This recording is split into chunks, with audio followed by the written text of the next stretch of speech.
ভোলানাথের টানে 2000 কিলোমিটার পথ দণ্ডি কেটে কেদারনাথের পথে চলেছেন শম্ভু কাহার। বৃষ্টি মাথায় নিয়েও রাস্তায় এই দৃশ্য দেখতে দাঁড়িয়ে পড়লেন সকলে। শম্ভুর এই কেদারনাথ যাত্রার সাক্ষী থাকতে পেরে অনেকেই নিজেদের ধন্য মনে করেছেন, কেউ তুললেন সেলফিও। উত্তর 24 পরগনা জেলার বাদুড়িয়া থানার বুরুজের উমাপতিপুর এলাকার বাসিন্দা শম্ভু কাহার। বছর 27 এই যুবক এক অবিশ্বাস্য ব্রত নিয়েছেন। দণ্ডি কেটে পাড়ি দেবেন প্রায় 2000 কিলোমিটার পথ, গন্তব্য পূর্ণভূমি কেদারনাথ ধাম। গত বৃহস্পতিবার হর হর মহাদেব ধ্বনি তুলে নিজের বাড়ি থেকে শুরু হয়েছে তার এই মহাযাত্রা, যার প্রতিটি দণ্ডিতে মিশে আছে অসীম ভক্তি আর অদম্য বিশ্বাস। শম্ভুর এই কঠোর সাধনা কেবল পথ চলা নয়, এ যেন বাবা ভোলানাথের প্রতি তার অগাধ ভালোবাসার এক জীবন্ত দৃষ্টান্ত। আমি বাদুড়িয়া থানা উমাপতিপুর গ্রাম থেকে আসছি, ঠিক আছে। বুকে হেঁটে ও আমার যাওয়ার ইচ্ছা কেদারনাথ।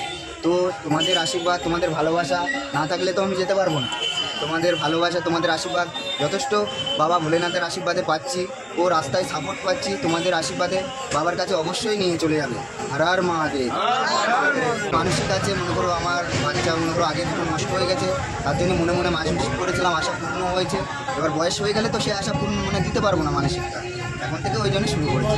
রাস্তার পাশ দিয়ে দণ্ডি কেটে রবিবার রাতে তিনি এসে পৌঁছলেন গোবরডাঙ্গা থানার নকপুল মোড়ে।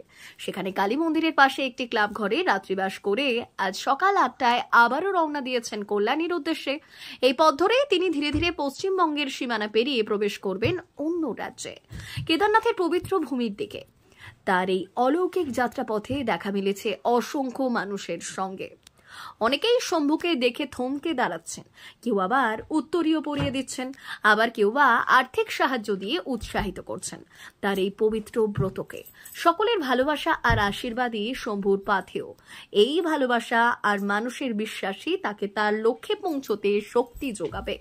শম্ভু কাহারের এই ভক্তিপূর্ণ যাত্রা যেন আমাদের মনে করিয়ে দেয়, বিশ্বাস আর নিষ্ঠা থাকলে মানুষ কতটা কঠিন পথ পাড়ি দিতে পারে। বাবা ভোলানাথের কৃপা তার উপর বর্ষিত হোক, এই প্রার্থনায় আজ যেন সকলের মুখে মুখে। ওর পরিশ্রমটা সাফল্যমণ্ডিত হোক। আগামীকাল ও এখান থেকে হাবড়ার দিকে যাবে, সবাই যেন ওকে এগিয়ে দেয় এবং ওর চলার পথে যেখানে থামবে সেখানে যদি সবাই একটু দুপুরবেলা খাওয়ার ব্যবস্থা, রাত্রেবেলা থাকার ব্যবস্থা, সেটা যদি আপনাদের পরিচিত বন্ধু বান্ধব কেউ থাকে সেটা করলেও ভালো হয়।